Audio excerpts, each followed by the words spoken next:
সাংবাদিক বৃন্দ যারা রয়েছেন, আমি আপনাদের মাধ্যমে আমাদের বাংলাদেশ জাতীয়তাবাদী দল বিএনপির সকল পর্যায়ের নেতা কর্মীদেরকে আহ্বান করব এবং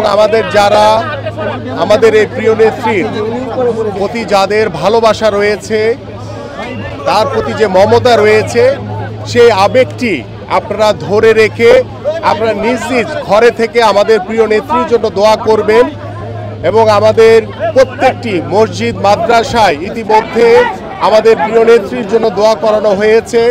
আল্লাহ পাক যাতে তাকে দ্রুত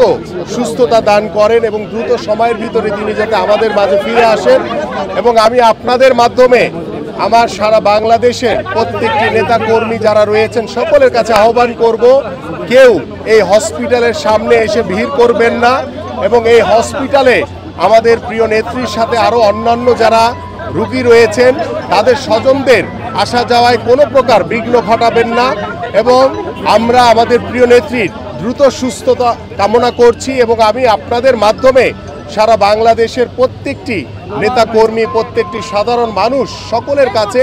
আমাদের প্রিয় নেত্রী দেশনেত্রী বেগম খালেদা জিয়ার জন্য আমরা দোয়া চাই এবং সার্বিকভাবে সহযোগিতা চাই। এবং আজকে যারা হসপিটালে এখানে উৎসুক যারা সাধারণ মানুষ রয়েছেন, আমি তাদেরকে আহ্বান করব আপনারা নিজ নিজ ঘরে গিয়ে আমাদের প্রিয় নেত্রীর জন্য দোয়া করবেন, আল্লাহ পাক যাতে তাকে দ্রুত সুস্থতা দান করে। এবং আমি আপনাদেরকে আল্লাহর রহমতে তিনি আগের চেয়ে কিছুটা ভালো আছেন, আপনারা সকলে দোয়া করেন। এবং আমি সকলের কাছে আবারও বিনীতভাবে অনুরোধ করছি যে আপনারা এখানে ভিড় না করে প্রত্যেকটি ঘরে ঘরে গিয়ে